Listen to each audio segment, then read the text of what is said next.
Hey, welcome to my channel, guys. So here's what I'll be installing today. The Vissani stainless steel under cabinet range hood, 30 inches. Comes with some mesh filters, 2 bulbs for LED, and it's ductless and ducted.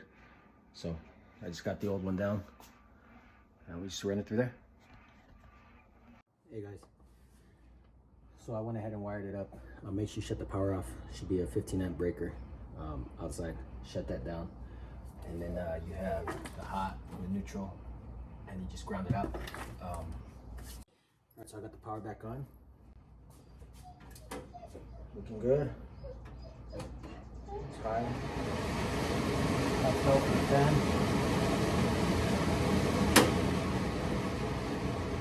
Medium.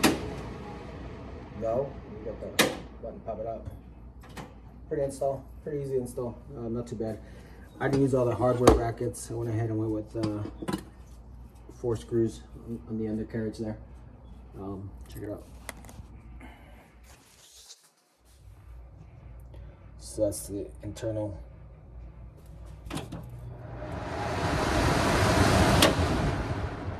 So yeah, again, Vissani 30-inch under cabinet range hood.